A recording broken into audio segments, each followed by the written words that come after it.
Assalamualaikum warahmatullahi wabarakatuh. Salam sejahtera bagi kita semua. Pada perkuliahan konservasi sumber daya lahan tatap muka ketiga kali ini, kami akan menjelaskan tentang daya dukung lahan. Materi ini disusun dan dikembangkan oleh dosen-dosen dari Lab Fisika Tanah, Jurusan Tanah Fakultas Pertanian Universitas Brawijaya. Tujuan dari materi ini adalah harapannya mahasiswa setelah mengikuti materi ini mampu menganalisis sifat tanah dan kualitas lahan dan mampu menetapkan secara akurat dan tepat kelas kemampuan lahan serta arahan penggunaan lahan untuk konservasi secara tertulis, sehingga dapat menghargai secara jujur nilai sumber daya lahan. Jadi, kompetensi yang diharapkan adalah mahasiswa paham akan pengertian kemampuan lahan, kemudian indikator apa saja yang diukur, bagaimana menganalisisnya, kemudian mampu menetapkan secara akurat dan tepat kelas kemampuan lahan dan arahan penggunaan lahan sesuai konservasi. Metode pembelajarannya nanti ada tugas project based learning. Mahasiswa akan diberi tugas menyelesaikan studi kasus. Kondisi tutupan lahan di lapangan seperti pada tatap muka pertama, bahwa hutan itu adalah contoh ideal kondisi tutupan lahan. Mengapa? Karena di sana berlaku siklus hidrologi tertutup. Air hujan yang masuk lebih banyak terinfiltrasi daripada yang terbentuk limpasan permukaan, sehingga erosi relatif tidak terjadi atau terjadi tapi dalam jumlah yang sangat sedikit. Namun, kebutuhan hidup manusia yang terus meningkat memicu alih fungsi lahan. Salah satunya dalam bentuk tegalan intensif. Nah, ini pada lingkaran merah ini sudah mulai nampak terjadi alih fungsi lahan. Yang tadinya hutan atau semak mulai digunakan untuk tegalan. Komoditasnya rata-rata adalah tanaman semusim. Di sini contohnya adalah kentang. Seperti kita tahu, kentang itu intensif sekali lahannya, jadi dia untuk menanam itu juga harus diolah dulu tanahnya, dicangkul, kemudian untuk panen juga dicangkul, sehingga pengolahan bagian atas ini menggemburkan tanah atau memecah agregat dan potensi erosinya tinggi. Di sini juga terlihat tanaman kentang mulai masuk, merambah ke areal hutan tadi dan semak. Sini kelihatan sekali ini batas intensif dengan ini batas semaknya. Mungkin proyeksi ke depan dengan kebutuhan yang semakin meningkat, batas ini akan semakin ke kanan habis lama-lama. Nah, pemanfaatan lahan tegalan dengan konservasi yang belum sempurna dan tanpa konservasi masih banyak terlihat di lapangan. Contohnya ini. Di sini terlihat tidak ada gulutan sama sekali, hanya kecil-kecil. Ini ada pohon tunggak-tunggak ini ditebang, dan lahan semakin terbuka. Nah, ini lahan yang sangat curam, miring sekali, 45 derajat mungkin ini sekitar, dan tidak ada perlakuan konservasi sedikit pun. Tidak ada gulutan atau bangunan konservasi apapun. Nah, apalagi yang ini. Persiapan lahan, lahan diolah, dicangkul, tanpa teras, kemudian nanti langsung akan ditanami menjadi seperti yang ini. Apa dampak yang timbul ketika turun hujan? Bisa kita bayangkan. Dari berbagai literatur menunjukkan bahwa pada lahan miring, saat hujan turun, maka limpasan permukaan lebih besar daripada infiltrasi. Sedangkan pada lahan datar, infiltrasi lebih banyak terbentuk daripada limpasan. Nah, rata-rata gambaran di atas tadi adalah kondisi lerengnya curam seperti ini. Limpasan inilah yang menyebabkan erosi tanah. Erosi mengikis lapisan tanah yang subur, air limpasan permukaan mengumpul di stream utama. Nah, ini adalah jejak-jejak erosi, hujan turun, kemudian mengalir, mengumpul di sungai utama. Nah, mekanisme ini juga pasti akan terjadi pada lahan di lapangan seperti gambar di atas tadi. Apa dampaknya?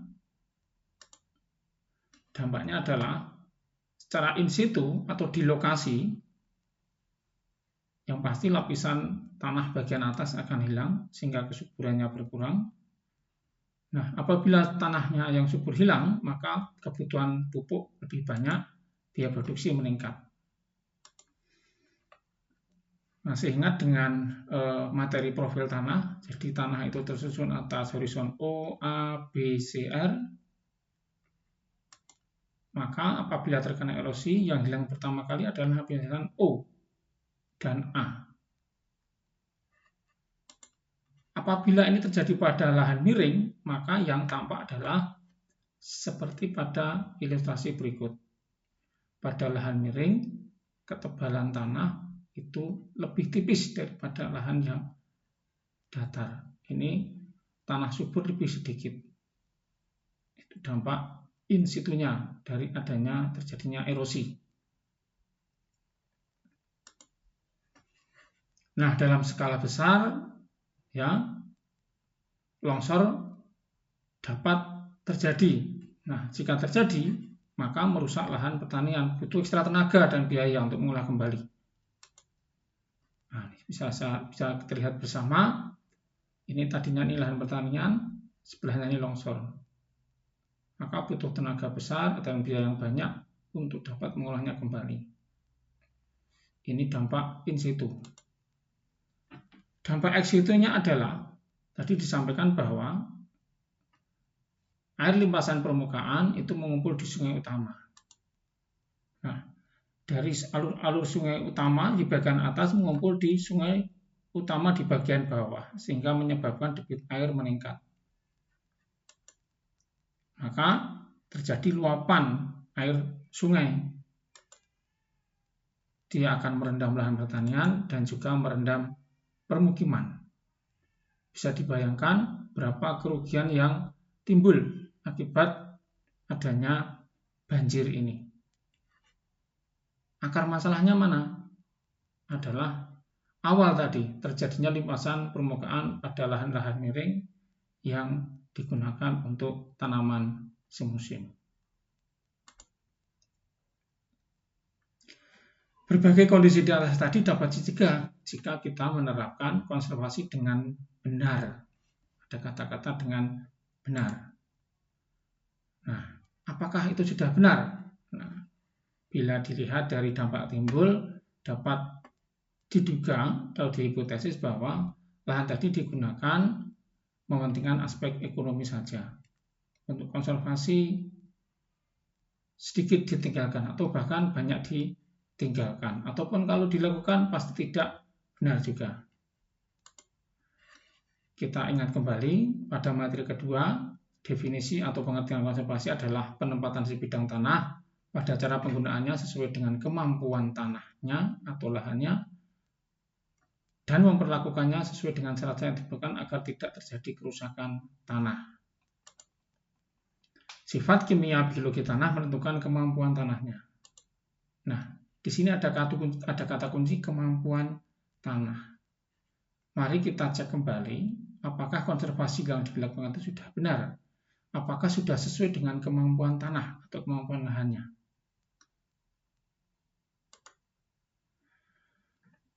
Mengapa kemampuan tanah atau kemampuan lahan itu penting? Nah, sudah disimulasikan di salah satu penelitian Ini di salah satu daerah aliran sungai di Jawa Timur, di Daskonto. Pada penggunaan lahan aktual, erosi yang terjadi itu tinggi. Buktinya mana? Ditunjukkan oleh warna coklat yang tua ini masih banyak. Ini rata-rata adalah wajib batuan adalah 480 ton per hektar per tahun. Nah, bagaimana ketika das ini penggunaan lahannya diatur sesuai dengan konservasi dengan memperhatikan kemampuan lahan tadi. Nah, lahan yang tadinya konservasinya tinggi, erosinya tinggi itu berkurang di sini. Beberapa wilayah yang tadinya coklat gelap mulai hilang. Ini masih coklat gelap di sini, ini mulai hilang. Nah, hal ini menunjukkan bahwa penerapan konservasi tanah ya dengan catatan dengan benar tadi sesuai dengan kemampuan lahannya itu dapat mengurangi erosi sehingga banjir longsor paling tidak dapat diminimalisir atau dicegah. Nah, pada materi ini kita akan diskusi, kita akan bahas tentang apa itu kemampuan lahan dan bagaimana cara mengevaluasinya.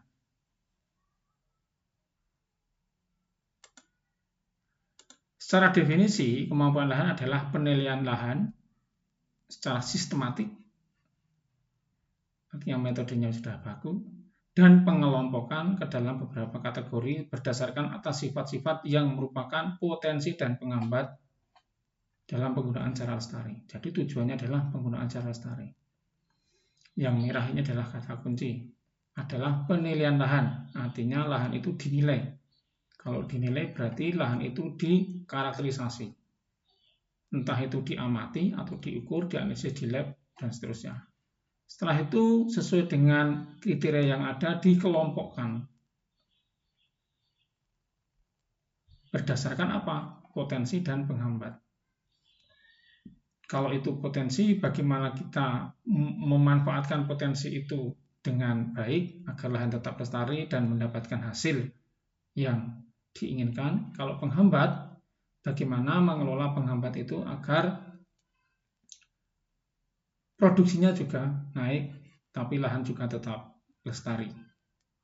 Ingat, di materi kedua kemarin, Prof. Zainal menyatakan bahwa konservasi bukan berarti menunda penggunaan lahan atau melarang, ya, namun memanfaatkan secara berkelanjutan, ya, kepentingan produksi dan konservasi ekologi harus bertemu di situ, harus seimbang. Produk akhir dari kemampuan lahan itu adalah seperti ini, ya, berupa peta spasial. Jadi kalau kita diskusi bicara tentang kemampuan lahan, pasti muncul aspek spasial di situ. Ini adalah contohnya, ini daerah Kabupaten Tuban. Dianalisis kemampuan lahannya muncul ada kelas 2, kelas 8, kelas 7, dan seterusnya. Nah, ilustrasi lain adalah seperti ini. Ini ada lahan dataran, semakin ke sana semakin curam, maka kelasnya semakin tinggi. Semakin tinggi kelas berarti penggunaan semakin terbatas. Jadi lahan dikelompokkan berdasarkan sifat-sifatnya tadi. Bagaimana sistem klasifikasi kemampuan lahan? Lahan dikelompokkan menjadi 3 kategori utama, yaitu kelas, subkelas, dan satuan kemampuan. Pengelompokan berdasarkan atas intensitas faktor penghambat. Kemudian kelas kemampuan lahan adalah satuan unit lahan yang memiliki tingkat penghambat yang sama. Ya. Artinya kalau satuan unit lahan berarti ini aspek spasial muncul di situ. Kelas diberi simbol angka Romawi 1 sampai dengan 8. Kemudian subkelas itu menandakan ancamannya apakah erosi, kelebihan air, atau tekstur, kemudian kedalaman tanah yang menjadi pembatas perkembangan akar, iklim, ya, bahaya banjir, dan seterusnya. Dan satuan kemampuan ini adalah intensitas penghambatnya.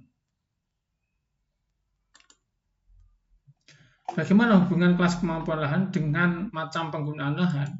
Nah, ada tabel hubungan antara kelas kemampuan dan penggunaan. seperti ini. Bagaimana cara membaca tabel ini? Contoh nih, kelas kemampuan lahan 1 dapat digunakan untuk semua jenis penggunaan lahan. Mana kelas kemampuan lahan 1? Kelas kemampuan lahan 1 adalah ini. Maka dia boleh digunakan untuk cagar alam, hutan produksi, penggembalaan terbatas, penggembalaan sedang, penggembalaan intensif, garapan terbatas, garapan sedang, garapan intensif, garapan sangat intensif. Nah, dari semua arahan penggunaan lahan pada kelas kemampuan lahan 1 itu boleh digunakan semuanya. Jadi kalau ada lahan masuk ke kelas kemampuan lahan 1, maka dia opsinya lebih banyak untuk digunakan sebagai apa nantinya. Bagaimana dengan kelas kemampuan lahan 7? Kelas kemampuan lahan 7 ada di sini. Maka penggunaan lahannya terbatas, hanya boleh untuk cagar alam atau hutan lindung, ya ini. Kemudian hutan terbatas atau produksi di sini. Kemudian penggembalaan terbatas, ya hanya boleh untuk 3 ini. Bagaimana bila dimanfaatkan untuk penggunaan lahan yang lain di luar 3 ini? Bisa, tetapi nanti potensi kerusakan lahannya meningkat atau rawan erosi, longsor, sehingga menimbulkan banjir.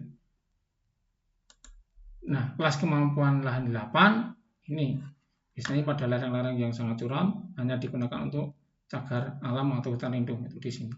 Kelas 8 berarti yang ini aja. Tidak boleh untuk yang lain.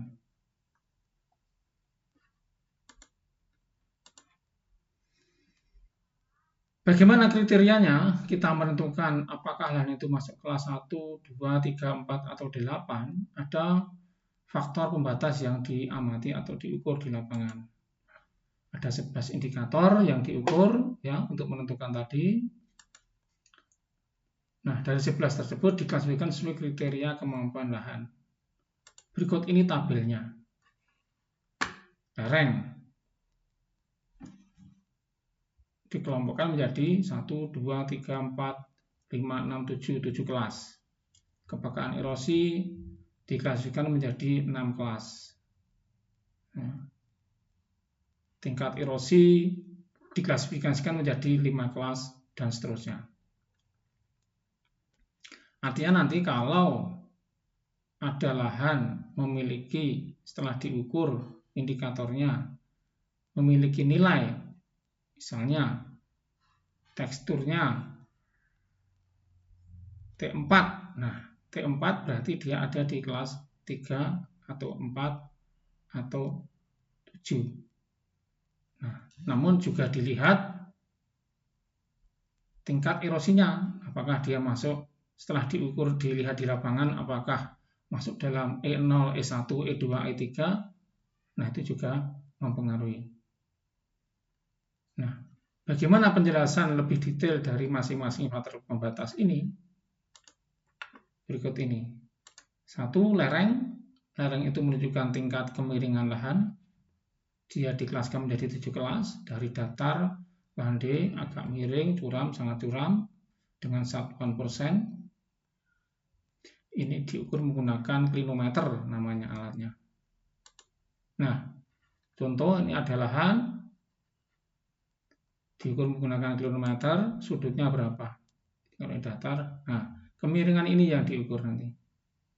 Ini menentukan masuk kelas apa. Kemudian kepekaan erosi. Kepekaan erosi itu adalah sebelum terjadi erosi atau dia menilai potensi erosinya. Apakah tanah itu mudah tererosi atau tidak. Menggunakan pendekatan nilai K, erodibilitas tanah. Ini bisa menggunakan rumus erodibilitas atau menggunakan pendekatan nomograf. Apa yang harus diukur di lapangan? Yaitu kandungan bahan organik, diamati struktur tanahnya, gumpal bersudut, gumpal membulat, lepas, dan seterusnya. Kelas permeabilitasnya dan teksturnya. Sama, menggunakan rumus juga ini yang diukur, dengan nomograf juga menggunakan faktor-faktor ini. Jadi dia lebih ke grafik. Nah, apa kaitannya dengan faktor pembatas tadi, tabel sebelumnya, bahwa di sini terlihat semakin ke kanan, A, B, C, D, E, F, G, A, B, C, D, E, F, G semakin curam, maka kelas kemampuan lahannya semakin tinggi menuju kelas 8. Semakin tinggi kelas kemampuan lahannya, masih ingat tadi tabel hubungan KKL dengan kelas kemampuan lahan dengan penggunaan lahan, maka penggunaan lahannya semakin terbatas. Ya, sini hanya untuk hutan lindung, semakin curam semakin terbatas. Begitu juga untuk kepekaan erosi. KE1 sangat rendah, KE2 rendah, KE6 sangat tinggi. Artinya ini ya semakin tinggi nilai kepekaan erosi, artinya tanah tersebut mudah tererosi. Ya, sehingga kelas kemampuan lahannya juga semakin tinggi, penggunaannya semakin terbatas. Selain kepekaan erosi, juga diukur erosinya. Nah, kalau ini adalah erosi yang telah terjadi. Ini dilihat di lapangan, mulai dari tidak ada erosi sampai dengan sangat erosi atau erosi parit. Ukurannya adalah persentase lapisan tanah yang hilang. Ringan, sedang, agak berat, berat, sangat berat. Nah, seperti ini contohnya dari dua ilustrasi ini menunjukkan bahwa terjadi erosi. Dibandingkan mana yang sedang, mana yang agak berat.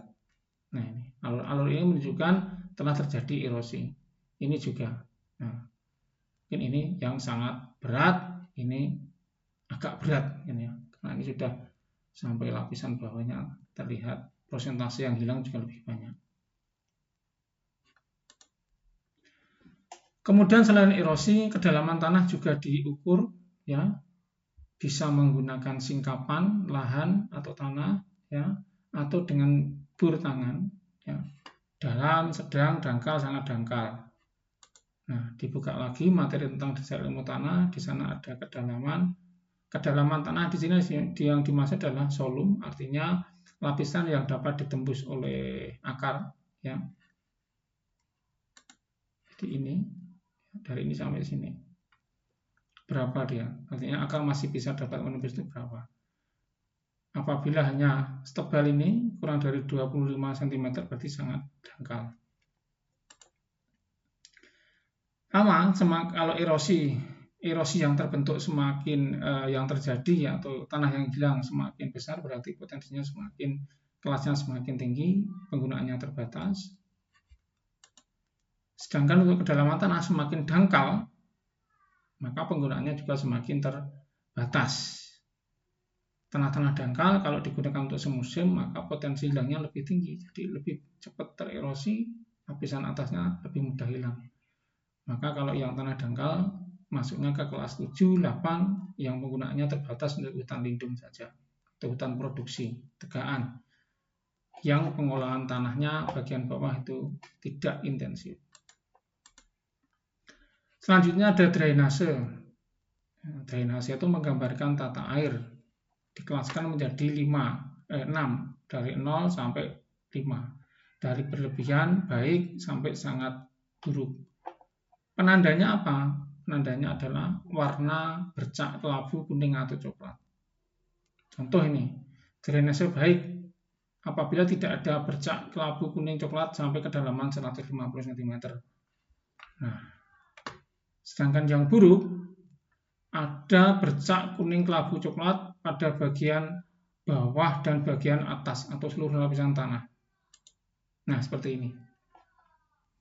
Kalau tidak ada bercak sepanjang ini, ya, maka itu drainasenya baik. Tetapi kalau ada bercak kelabu, misalnya contohnya ini, berarti ini drainasenya buruk. Artinya apa?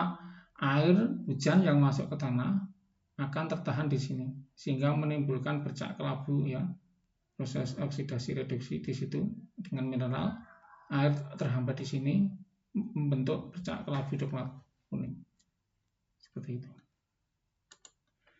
Kemudian batuan. Batuan yang dimaksud di sini adalah batuan bagian atas, ya, terkait dengan pengolahan lahan.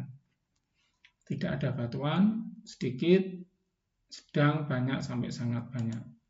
Nah, seperti ini.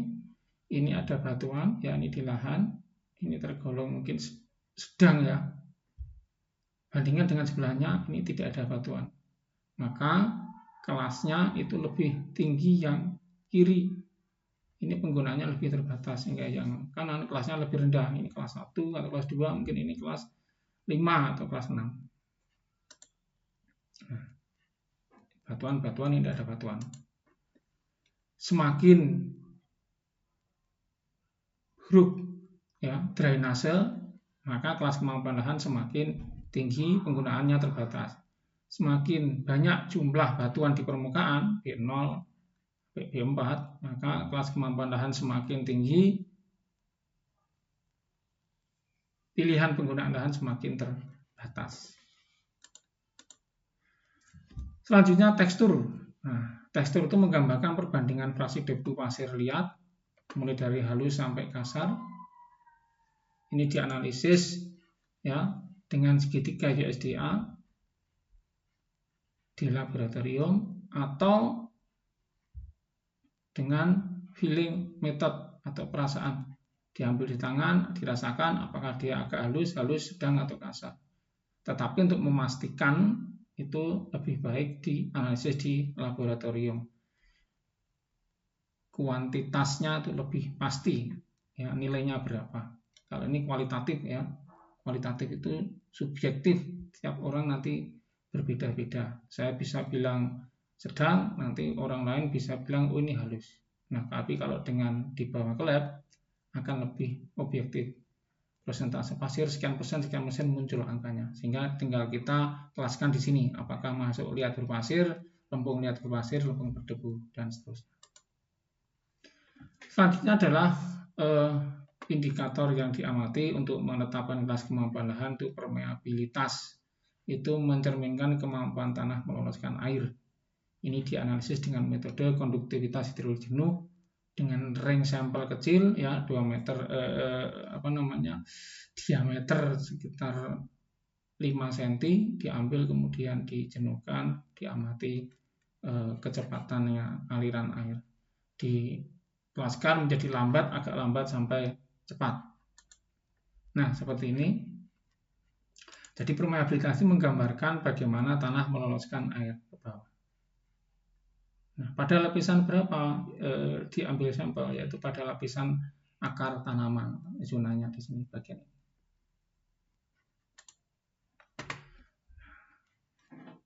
Tekstur ya itu semakin kasar, artinya potensi erosi semakin besar, sehingga kelasnya juga semakin tinggi, penggunaannya terbatas. Ada 3, T4, T3. Sedangkan permeabilitas itu semakin cepat ya meloloskan air, nilainya itu semakin tinggi, kelasnya semakin tinggi, penggunaannya terbatas.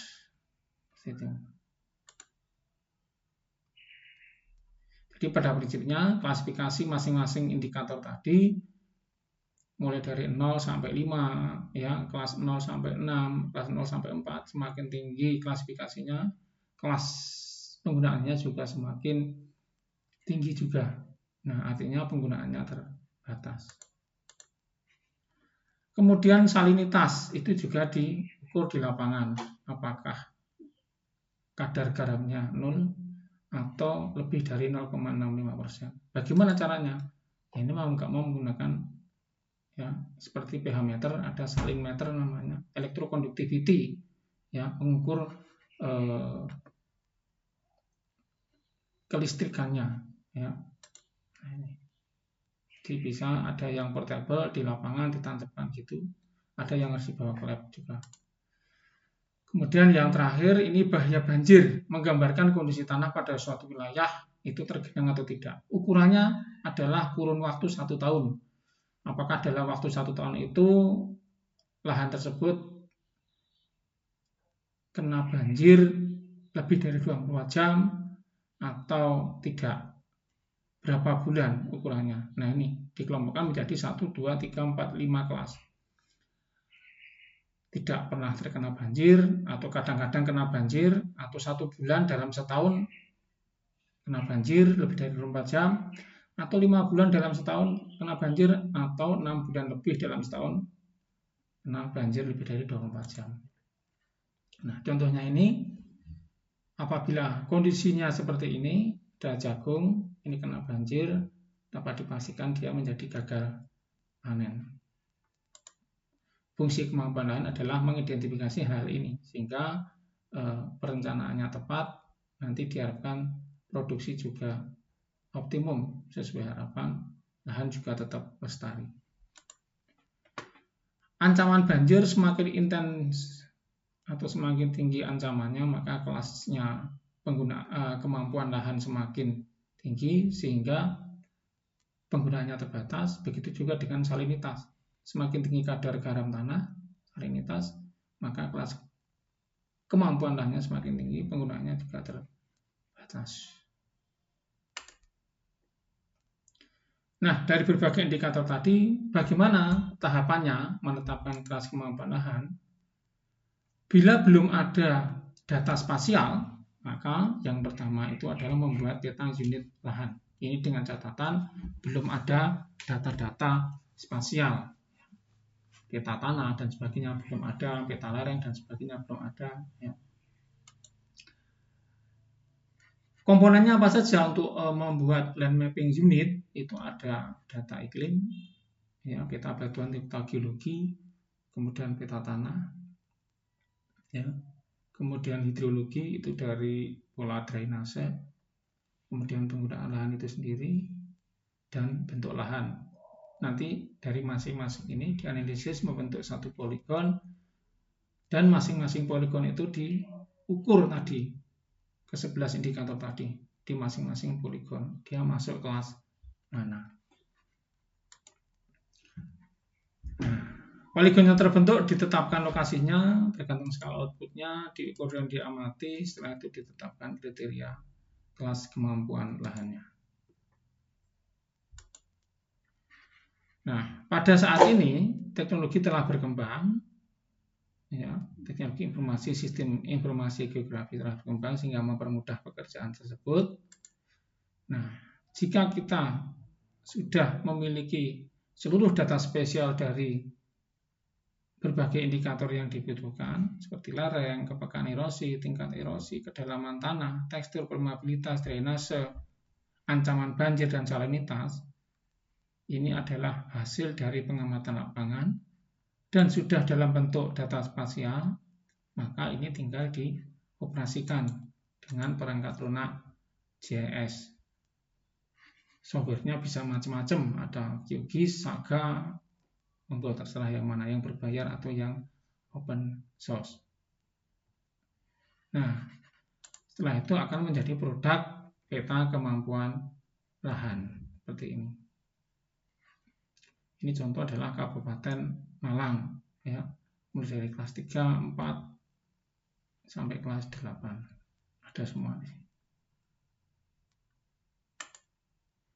Nah, mengingatkan kembali bahwa kelas kemampuan lahan itu dibedakan menjadi 3 kategori, yaitu kelas, subkelas, dan satuan. Kelas tadi adalah ditulis dengan angka Romawi, ya, kelas 1 sampai 8. Subkelas itu menunjukkan pembatas utama, apakah tekstur, erosi, ada simbol huruf kecil-kecilnya, B, O, L, T, dan satuan itu adalah intensitas faktor penghambat tadi, ya. Misalnya drainase baik tadi D1, kemudian drainase buruk itu D4, maka dia ditulis angkanya 14. Nah, bagaimana cara menginterpretasi hasil atau pengamatan kemampuan lahan? Itu sebagai berikut. Jika kita telah memiliki hasil analisis spasial kelas kemampuan lahan, ada 3I L4, 4 L3B1 dan seterusnya. Keterangannya adalah sebagai berikut. 3T4 itu kelas kemampuan 3 dengan faktor pembatas tekstur. 4O3 itu kelas kemampuan 4 dengan pembatas bahaya banjir dan seterusnya. Nah, cara membacanya adalah sebagai berikut. 4D4 artinya 4 itu menunjukkan kelasnya, kelas 4 ya, berarti Nah, dari kelas 4 ini kita bisa tahu arah penggunaannya untuk apa tadi. Tabel di atas tadi ya, yang awal saya sampaikan, hubungan KKL dengan penggunaan lahan. Kemudian D itu adalah subkelasnya, artinya di sini faktor penghambat utamanya adalah drainase. Kemudian 4 itu adalah satuan kemampuan. Tadi dikelaskan ada drainase baik, buruk, sedang, sangat buruk. Nah, 4 ini masuk kategori buruk. Ya, kelas kemampuan lahan 4 karena terletak pada lereng. Ya, masih ingat ya, kenapa dia masuk 4? Tadi pembagian kelasnya adalah lereng. Ya. Dengan faktor pembatas drainase buruk di 4. Oleh sebab itu, arahan penggunaan lahannya ini sesuai tabel hubungan KKL dan penggunaan lahan tadi, agar alam, hutan produksi, penggembalaan, dan garapan terbatas. Ini berdasarkan tabel. Nah, jika akan digunakan untuk tanaman semusim, maka perlu tindakan konservasi. Nah, ini mulai muncul arahan konservasi, seperti penanaman menurut kontur, perbaikan drainase berupa glutan atau saluran terbuka, di samping pemupukan. Nah, jadi seperti ini cara menginterpretasikannya. Kita tahu faktor pembatasnya apa, arahan konservasinya untuk memperbaiki lahan tersebut seperti apa agar tetap lestari. Dan ingat, konservasi itu bukan menunda penggunaan lahan, tetapi mempertemukan antara fungsi ekonomi dan ekologi tadi. Nah, sebenarnya kalau kita cermati lagi, tabel kriteria kemampuan lahan tadi, lereng menjadi indikator yang paling atas. Nah, ini menunjukkan juga bahwa lereng dapat digunakan sebagai indikator awal dalam menduga kelas kemampuan lahan. Semakin curam suatu lereng, maka kelas kemampuan lahannya semakin tinggi, sehingga arahan penggunaannya semakin terbatas. Contohnya ini, ada ilustrasi ini datar, ini curam. Nah, secara visual kita sudah dapat menduga, oh ini 1, ini mungkin 7 atau 8. Ya, ini kelas 1, ini kelas 7 atau 8. Nah, apakah ini cukup? Kalau untuk menduga saja, tidak apa-apa. Nanti untuk mengevaluasi, oh kalau ada lereng curam ini kelas 7. Kalau di tabel itu kelas 7 itu penggunaannya terbatas, tidak boleh intensif. Dia hutan produksi atau cagar alam atau hutan lindung. Nah, kenyataan di lapangan seperti apa? Kondisinya kok terbuka, ada tanaman intensif. Nah, berarti ini ada yang perlu diperbaiki. Nah, sebagai dugaan awal boleh, namun tetap harus dilakukan evaluasi terhadap indikator yang lain. Artinya apa? Di sini diambil sampel tanahnya, di sini diambil sampel tanahnya, diamati tadi, ya, teksturnya bagaimana, permeabilitasnya bagaimana, ya. Kemudian dibur kedalaman tanahnya, di sini juga dibur kedalaman tanahnya, ya. 11 indikator tadi tetap harus diamati, sehingga secara ilmiah dalam kita menetapkan kelas kemampuan lahan akan semakin akurat. Ya. Nah, setelah kelas kemampuan lahan tadi terbentuk atau jadi ya sebarannya di mana sebagainya, maka harus kita pahami beberapa asumsi ya yang harus dipahami agar dapat menerapkan kelas kemampuan lahan dengan benar.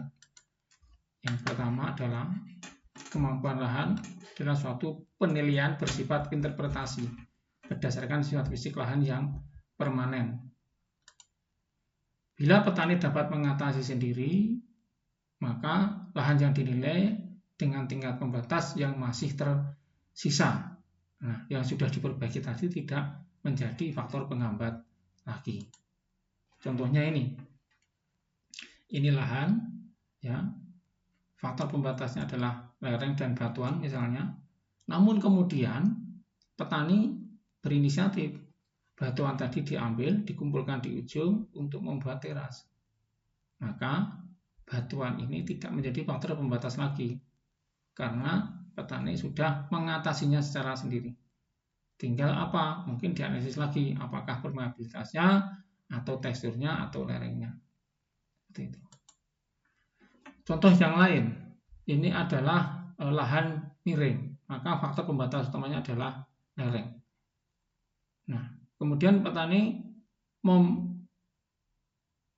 mengelola sendiri atau memperbaiki dengan cara pembuatan teras bangku. Nah, apabila demikian, lereng dapat dikatakan bukan menjadi faktor pembatas lagi. Mungkin yang lain, indikator yang lain. Ya, bisa jadi batuan permukaan di sini atau kedalaman tanahnya atau yang lain. Ya. Pada prinsipnya, apabila ada dua faktor pembatas dan yang salah satu faktor pembatas tersebut dapat diatasi atau diperbaiki, maka faktor pembatas yang sudah diperbaiki tadi tidak perlu disebutkan lagi dalam kelas kemampuan lahan. Tujuannya apa? Ya, faktor pembatas tadi diatasi adalah menjamin kelestarian sumber daya lahan dan hasil yang tinggi. Seperti ini, gambar ini. Ya, sehingga ini bisa ditanami. Ya, secara ekologi lahan bisa lestari. Ini juga, tetapi hasil juga meningkat. Asumsi selanjutnya, kemampuan lahan bukan menilai produktivitas terhadap tanaman tertentu, bukan, karena yang dinilai adalah lahannya, tanahnya. Meskipun misalnya pada komoditas yang sama, yang satu ditanam pada kelas 3, yang satu ditanam pada kelas 4, hasilnya menunjukkan bahwa yang kelas 3 itu lebih tinggi produksinya daripada yang kelas 4. Namun bukan produksinya yang dinilai, sekali lagi yang dinilai adalah tanahnya dan lahannya. Yang kedua, kemampuan lahan, KPL itu kemampuan lahan ya, bisa berubah karena reklamasi, ya, perbaikan drainase, perbaikan irigasi, pengendalian banjir, itu kelasnya bisa berubah. Contohnya ini adalah penampakan Google Earth, ya, saya download dari Google Earth.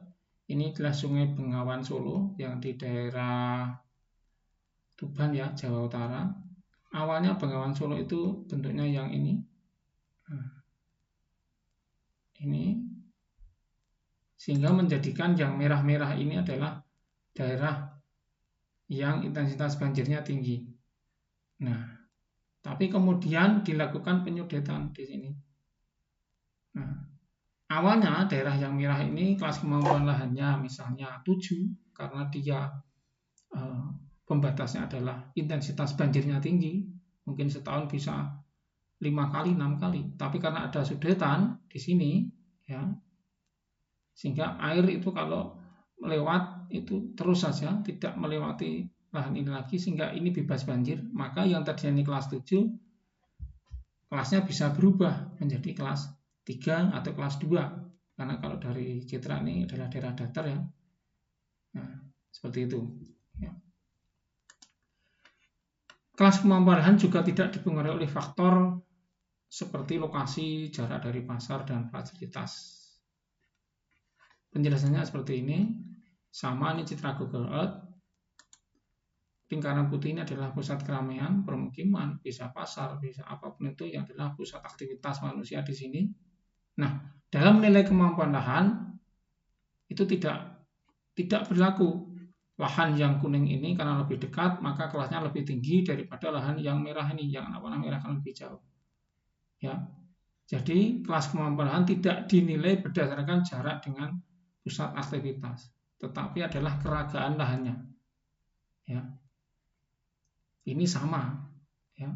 Baik yang kuning maupun yang merah ini dinilai sama, meskipun ini lebih dekat, karena karakteristiknya sama, misalnya lerengnya sama, teksturnya sama, 11 indikator tadi menunjukkan hasil yang sama, maka nilainya sama. Gitu.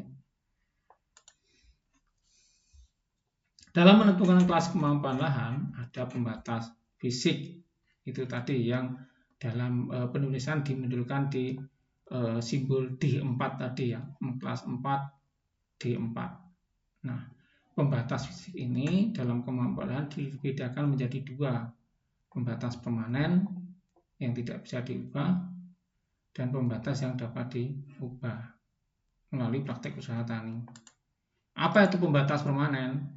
Misalnya sifat jenis batuan, ya, kedalaman perakaran, adanya lapisan pengambat tanah, ya. Ini istilahnya sifat given dari tanahnya, ya. Tekstur itu tidak bisa diubah. Kita tidak bisa merubah komposisi pasir debu liat. Jenis mineral liat kita juga tidak bisa merubah. Nah, ini contohnya. Ini profil. Kalau ini adalah sifat alami dari tanah, ini tidak bisa kita ubah. Yang dapat dilakukan adalah mengikuti, menyesuaikan dengan kondisi yang ada. Iklim yang kurang cocok, misalnya daerah kering, kita tidak bisa memodifikasi iklim, ya. Banjir, ya. Suhu tinggi, suhu rendah, dan seterusnya. Kemudian bahaya alam, itu juga pembatas permanen. Kita tidak bisa memodifikasi. Misal gunung meletus, erupsi seperti ini, kita tidak bisa mengontrol. Misalnya tadi daerah yang subur, ada gunung meletus bagian ini, maka dia terkena abu vulkanik. Saat itu mungkin langsung mati tanamannya, tetapi lambat-laun mungkin daerah ini menjadi lebih subur lagi. Kebasahan, erosi, gerakan massa atau gerakan tanah, ini ya, tanah gerak istilahnya. Ini longsor tapi secara keseluruhan masif, kemudian pengiringan lereng itu pembatas permanen.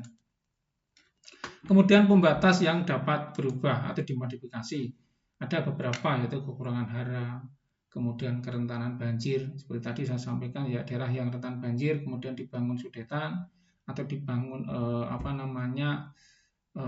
penghalang banjir, ya, parit dengan dinding yang tinggi sehingga tidak menjadi banjir. Keberadaan batunya diambili, dikumpulkan, kemudian erosi, kalau masih erosi alur kecil-kecil itu tidak apa-apa, itu bisa dikelola oleh petani, ya. Kata kuncinya adalah kapan itu bisa berubah adalah pantas, layak secara ekonomis, itu dilakukan, bisa dilakukan. Kemudian